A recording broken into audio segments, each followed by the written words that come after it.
loan amortization කියන්නේ මෙහෙම දෙයක්. අපි දැන් හිතමු මේ ප්‍රශ්නේ ගැන.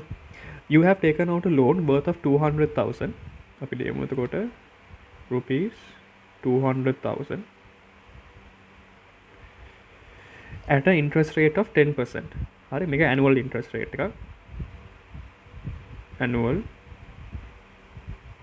interest rate. You must repay the loan within 3 years. හරි.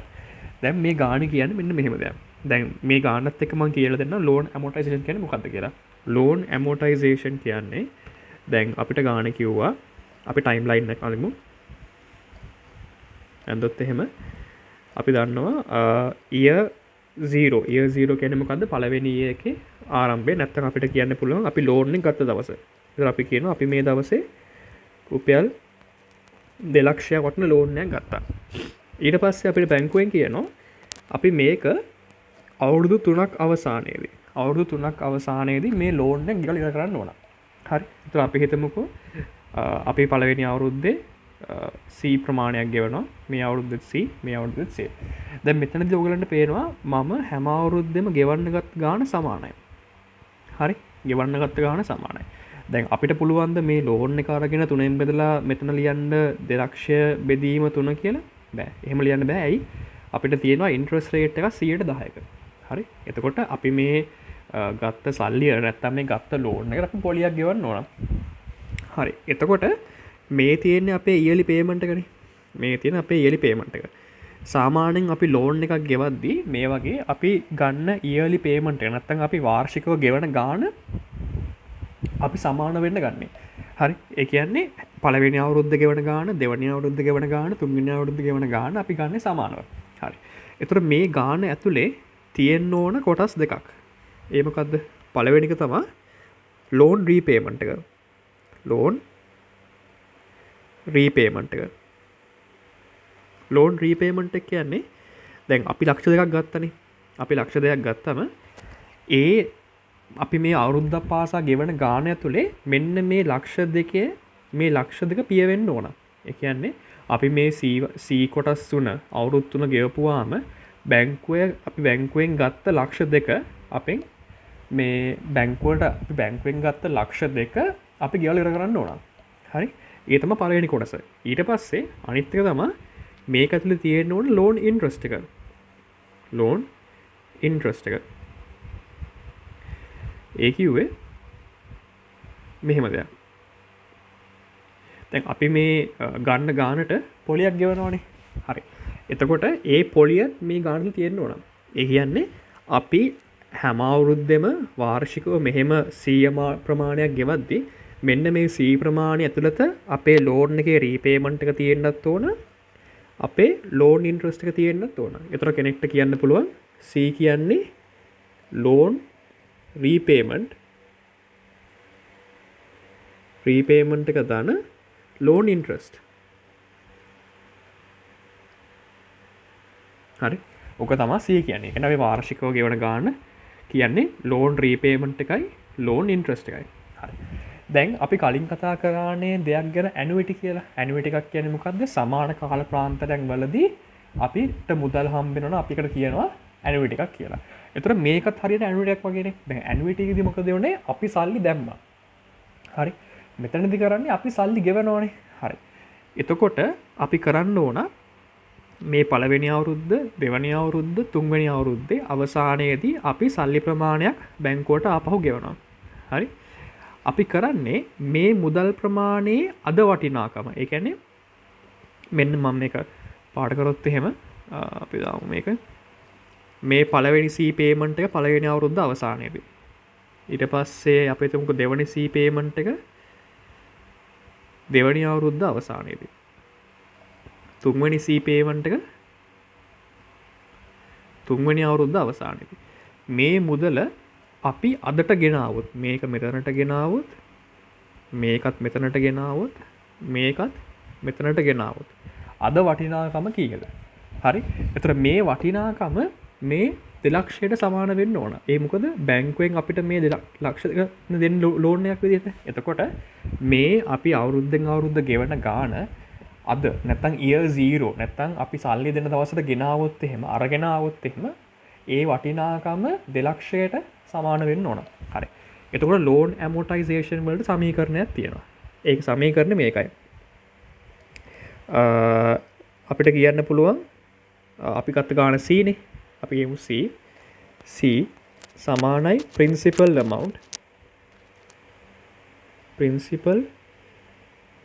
amount times interest rate divided by 1 minus 1 plus interest rate minus n.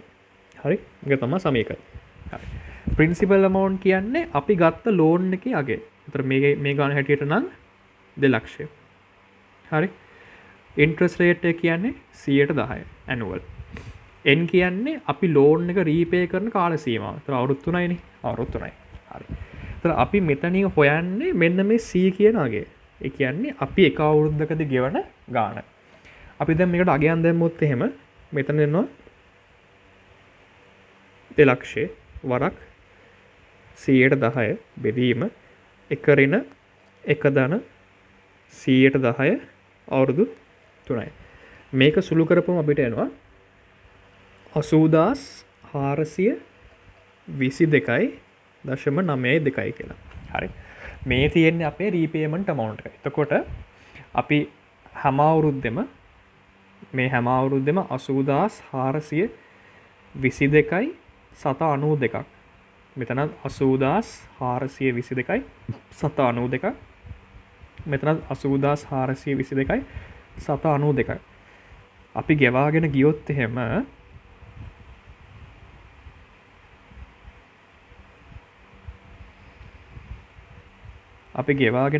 එහෙම අපේ loan repayment එක ඉවරයි.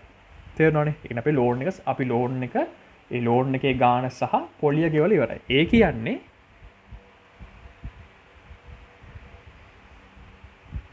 ඒ කියන්නේ මෙන්න මෙතන මේ 80422.792 ඇතුලේ අපේ loan එකේ repayment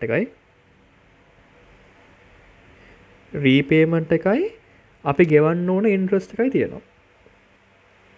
හරි. අපි ගෙවන්න ඕන interest එකයි තියෙනවා. හරි. දැන් මේ වගේ ගානකදී අපෙන් මේ අපේ repayment amount එක. ඊට පස්සේ අපෙන් අහන්න පුළුවන් හැම අවුරුද්දෙම අපි ගෙවපු loan repayment එක කීයද? අපි ගෙවපු interest එක කීයද කියලා. ඒක අපි හොයන්නේ මෙහෙමයි. එතනදී අපි වගුවක් ගහ ගන්නවා. හරි. එතකොට අපි දන්නවානේ හැම අවුරුද්දෙම අපි ගෙවන total ගාන කීයද? අපි ගෙවන total ගාන ඒ ගාන සමානයි. එතකොට මම එකට ගම් පාටක් දාගන්න පැහැදිලි වෙන්න. අපි ගෙවන total ගාන සමානයි. ඒ කියන්නේ අපි ගෙවන total repayment එකනේ. total repayment එක කියන්නේ මෙන්න මේක. මේ 80422. ඒක හැම අවුරුද්දම සමානයිනේ. මම පෙන්නන්නේ CC කියලා. මේ තියෙන්නේ CC එකම ගාන. හරි. එතකොට අපිට කියන්න පුළුවන් මෙතන එනවා 80422.792. මෙතනත් එනවා 80422.792. පොඩක් ඉන්න. 80422.792. මෙතනත් එනවා 80422.792. හරි. ඊට පස්සේ පළවෙනි අවුරුද්ද අවසානයේදී අපි interest rate එක හොයන්න ඕන. පළවෙනි අවුරුද්ද අවසානයේදී අපි interest rate එක හොයන්න ඕන. බලමු පළවෙනි අවුරුද්ද අවසානයේදී අපි interest rate එක හොයන්නේ මෙහෙමයි. දැන් අපි කිව්වනේ interest rate එක අවුරුද්දට 10% කියලා. interest rate එක අවුරුද්දට 10%. පළවෙනි අවුරුද්දේ අපි interest rate එක ගණනය කරන්නේ අපේ principal amount එකට. principal amount කියන්නේ මොකද්ද? අපේ loan amount එකට. loan amount ඒකේ අගය කීයද? 2 ලක්ෂයයි. ඒතර පළවෙනි අවුරුද්දේ නැත්නම් first year අපි interest එක වෙන්නේ 2 ලක්ෂයට අපි 110ක් බලනවා. හරි. එතන එනවා 20000යි කියලා. එතන අපි මෙතන දානවා 20000යි කියලා. හරි. මේකත් මම පාටක් දාන්න.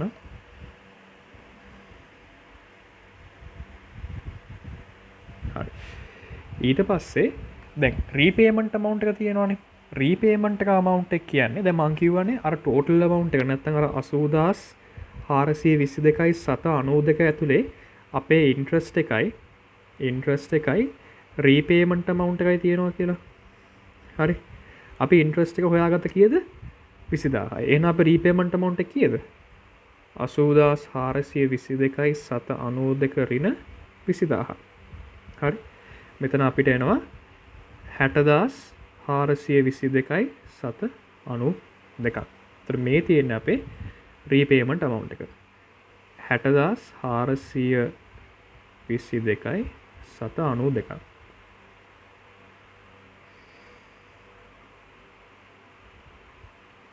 හරි. එතකොට දැන් අපි පළවෙනි අවුරුද්ද හෙව පළවෙනි අවුරුද්ද අපි ගෙවන පොලිය කීයද? 20000යි. අපි ලෝන් එකෙන් දැන් කීයක් ගෙවලද? 60422ක්. අපි ලෝන් එක ගත්තේ කීයක්ද? 1,02,යි. පළවෙනි අවුරුද්ද අවසානයේදී අපි ලෝන් එකෙන් 60422.92ක් ගෙවලා ඊට අමතරව අපි පොලියක් ගෙවලා තියෙනවා 20000ක. ඒ කියන්නේ අපි පළවෙනි අවුරුද්ද අවසානයේ සමස්තය 80422.92ක් ගෙවලා තියෙනවා. හරිනේ.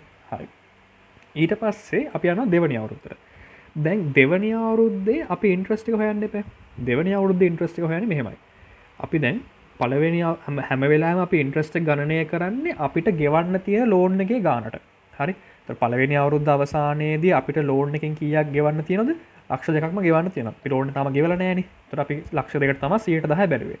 හරි. දෙවැනි අවුරුද්දේ අපි දන්නවා සෙකන්ඩ් ඉයර්. දෙවැනි අවුරුද්දේ අපි දන්නවා 2,02,න් අපි 60,422.92ක් ගෙවලා තියෙනවා. ඇයි මෙතන මේ තියෙනවනේ. මේ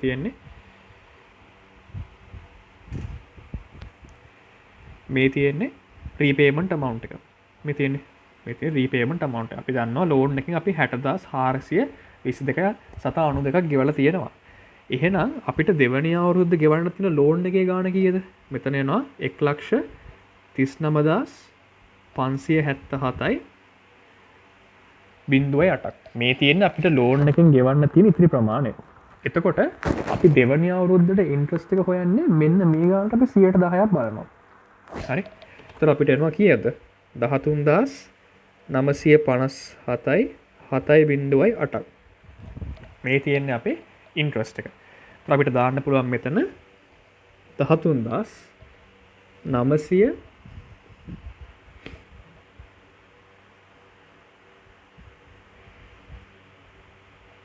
57.8. හරි. ඊට පස්සේ දැන් අපි හොයන්න ඕනනේ රීපේමන්ට් එක. රීපේමන්ට් එක කියන්නේ මොකද්ද? මේකෙන් අපේ ටෝටල් amount එකෙන් මේක අඩු කරනවා. ඒතර මෙයාගේ එනවා. ඒතර මෙතන අපිට එනවා 80,422.792න් 13,957ක් අඩු කරපුවම අපිට එනවා 66,435.212. හරි. හරි. තත් එක දානවා මෙතනට. 66,435.112. හරි.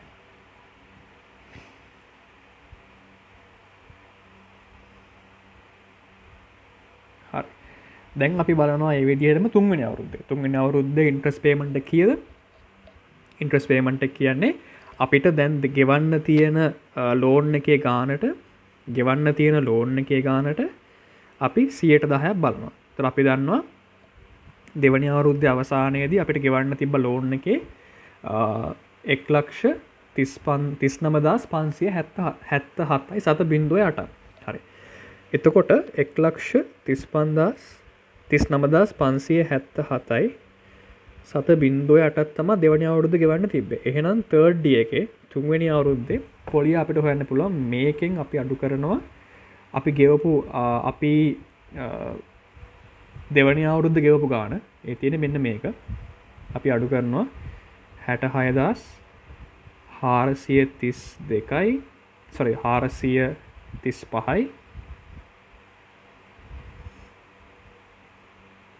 435.212. මේකට අපි බලනවා 10%ක්. එතකොට අපිට එනවා 73,141.868ක්. හරි. මේ තියෙන්නේ අපේ සොරි මේ තියෙන්නේ මේකට අපි 10% බලපුවම දැන් මේ තියෙන්නේ අපිට අඩු වෙච්ච ආපු ගාන. ඒතර මේකට 10% බලලා අපි පොලිය කියන්නේ ඉන්ට්‍රස්ට් ගණනය කරපුවම අපිට එන්න ඕන 7314යි 1.8යි 6.8ක්. මේ තියෙන අපේ third D එකේ ඉන්ට්‍රස්ට් එක. හරි. අපි දානවා 7314යි 1.8යි 6.8ක්. එතන මේකෙන් මේක අඩු කරපුවම ඒ කියන්නේ මෙතනින් මේකෙන් මේක අඩු කරපුවම අපිට එන්න ඕන අපි ගියපු රීපේමන්ට් amount එක. මෙතන අපිට එනවා 73108යි 7යි 3යි 3යි 2ක්. හරි. දැන් මේ ගාන අපි හරියට හැදුවා නම් මෙන්න මේ තුනේ එකතුව. ඒ කියන්නේ මේ කහ පාටින් highlight කරලා තියෙන තුනේ එකතුව. ඒ මොනවාද? අපි loan repayment එකනේ. loan repayment amount එක ලක්ෂ 2කට සමාන වෙන්න ඕන. හොයි ඊට ඉතා ආසන්න වෙන්න ඕන. ඒ කියන්නේ මෙන්න මේ තුනේ. මෙන්න මේකේ එකතුව ලක්ෂ 2කට ඉතා ආසන්න වෙන්න ඕන. ඇයි මේ තියෙන අපේ රීපේමන්ට් එකනේ. අපි හැම අවුරුද්දෙම ගෙව්වේ මෙන්න මේ C කියන අගය. මෙන්න මේ C කියන අගය. මෙතන C කියන අගය. ඒතර මේ C කියන අගයේ තිබ්බා අපේ ඉන්ට්‍රස්ට් එක සහ මොකද්ද? රීපේමන්ට් එක. හරි. ඒතර මේ රීපේමන්ට් එක අපි ගෙවන්නේ. අපි මේ රීපේමන්ට් එකක් ගෙවන්නේ අපි මේ ණයට ගත්ත ලක්ෂ 2 පියවන්න. මේ ඉන්ට්‍රස්ට් එක ගෙවන්නේ මොකද්ද? මේ ලක්ෂ 2කට අදාළ වෙච්ච ඉන්ට්‍රස්ට් එක. නැත්නම් ඒ අදාළ වෙද්ද පොලිය ගෙවන්නේ. ඒතර මේ දෙකේ එකතුව තමයි මෙතන තියෙන්නේ total repayment එක කියලා. හරි. ඒතර මේ ටික එකතු කරොත් ඕගලන්ට එනවා 1.99යි 9යි 6යි 6යි 8යි 6යි 5යි 6. ආසන්න වශයෙන් ලක්ෂ 2කට සමානයි. හරි. ඒතර මේ ගාන ඕගොල්ලෝ හරියට හැදුවොත් ලක්ෂ 2කට කිට්ටු වගේක් මෙතනදී ඕගලන්ට ලැබෙන්න ඕන. හරි. ඒතර ඕක තමයි loan amortization කියන්නේ. එතකොට ඕගොල්ලෝ දන්නවා අපි ආයෙත් කරොත් එහෙම මුලින්ම අපි කරන්නේ මෙන්න මේ සමීකරණය පාවිච්චි කරලා අපි හොයනවා total repayment amount එක. total repayment amount එක අපි හෙව්වට පස්සේ අපි ඒක දාන් යනවා. ඒ කාල සීමාවට අදාළව 1 2 3 years මේක 3 years නිසා ඊට පස්සේ පළවෙනි අවුරුද්දේ අපි interest rate එක ගන්න කොහොමද? අපි principal amount නැත්නම් අපි ගත්ත loan එකට 10%ක් නැත්නම් interest rate එක බලලා ඒක ගත්තා. ඊට පස්සේ ඒකෙන් මෙන්න මේ ප්‍රධාන අගයෙන් මේක අඩු කරලා repayment amount එක හෙව්වා. ඊට පස්සේ අපි කරේ මොකද්ද? මේ repayment amount එකේ ලක්ෂ 2 අඩු කරලා ඒකට 10%ක් බලලා දෙවනි අවුරුද්දේ interest rate එක හෙව්වා. ඊට පස්සේ ඒක මෙන්න මේකෙන් අඩු කරලා repayment amount එක හැව්වා. ආයි ඉතුරු ගානෙන් මේක අඩු කරලා ඒකට 10%ක් බලලා අපි interest එක හෙව්වා. interest එකෙන් මේක අඩු කරලා අපි හෙව්වා repayment amount එක. ඒතර අපි ගාන හැදුවා හරිනම් මේ තුනේ එකතුව අපි ගත්ත loan amount එකට සමාන වෙන්න ඕන. ඕක තමයි loan amortization කියන්නේ.